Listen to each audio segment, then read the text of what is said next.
Hi there, it's Mike here.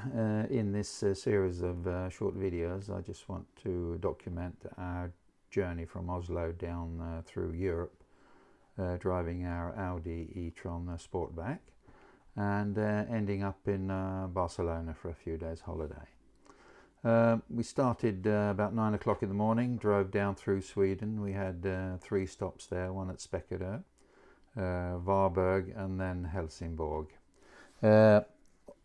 Not a lot of issues there. The only issue we had, I think, was at Varberg. Then there was 4 chargers, but only 3 were working. So it was a little bit of a wait there, but we didn't need to top up an awful lot. So we moved along down to Helsingborg. That was perfectly okay. There was nobody at the charging station when we arrived there. Nice, and fortunately all these sort of stops that it gives you a sort of a break to go to the loo and buy something to drink or something like that. So it's not too bad actually. It's quite a relaxing way to drive. A little bit stressful a little bit later on, so I'll get further on into the journey, but so far the journey seems to be going very well.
The bridges over to Denmark.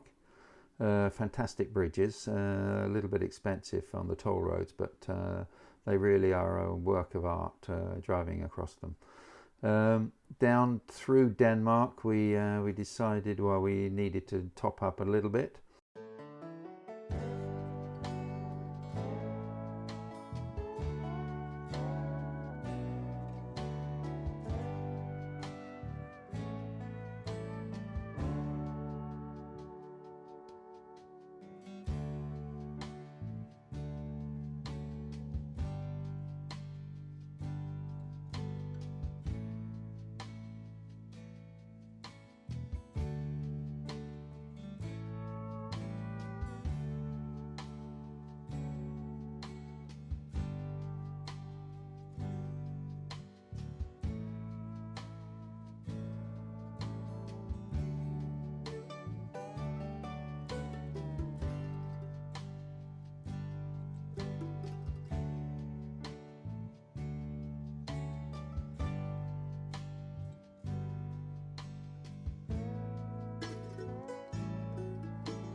the car GPS took us to a small star charging station, and there was a queue when we got there, which was unfortunate.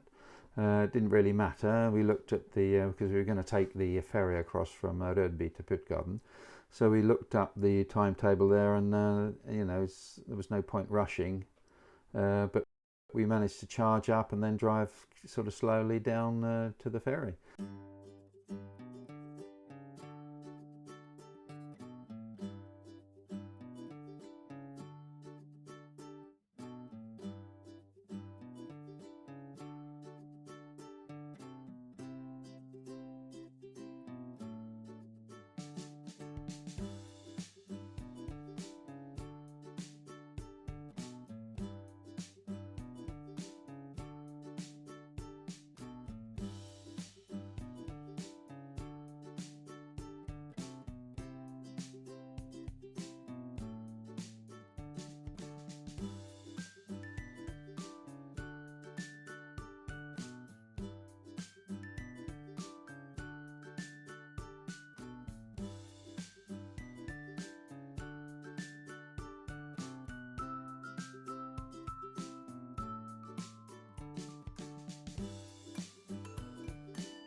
The ferry is not a very long journey, it's just over to Puttgarden.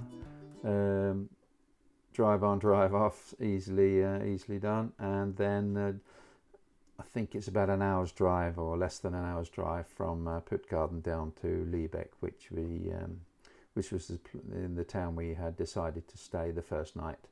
So I had booked a hotel there with charging, they said. However, the garage facility was okay, and there was a charging it was just an ordinary socket. There was a blue industrial one and an ordinary and sort of household socket. However, there was a Dutch guy with a hybrid car he was connected in, so while he could fill up his 10 to 15 kilometers, I was left without a charge. However, I did plan for this. You have to plan for these things because nothing is sort of straightforward. So then we managed to have enough energy in the car to get to the next hyper power charging. So the hotel's quite nice. I haven't stayed there before. We'd been in Lübeck a lot of times, but this is the first time we've stayed actually in the Atlantic Hotel. It's an okay hotel. It's situated right in the middle of the sort of town, but we didn't venture out from the hotel. We decided to eat in the hotel.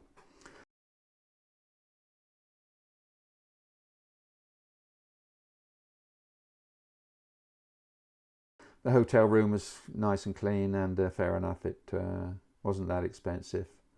I'll put all the expenses on of the charging systems and all that as we go along. So far, day one, we have driven 838 kilometers. It's taken us 9 hours of driving.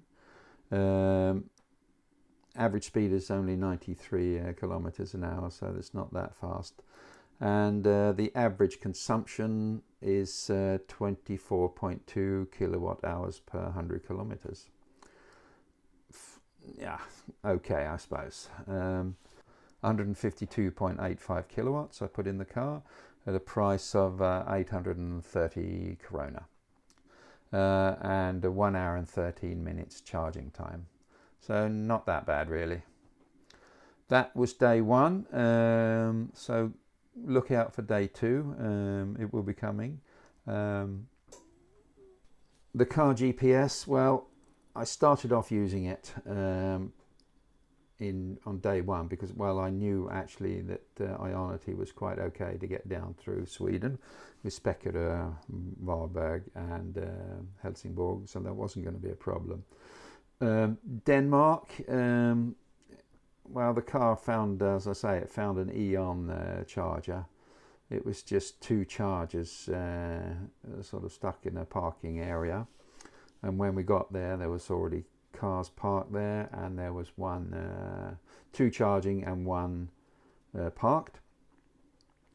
And as we sat waiting, there came 2 other cars came along. Everyone sort of trying to get a charge, sort of with their own cables, plugging it in. It was a bit of a mess, really, but people were sort of pleasant. They weren't aggressive or anything like that, and you could sort of quite easily sort of spark up a little conversation and talk about your car and whatever. So all in all, it was okay. The weather, as I say, was fine enough. It wasn't blowing, it wasn't cold, so that's fine. So that's the first day. So far so good. We'll get back to you on day 2. Thanks for now. Bye.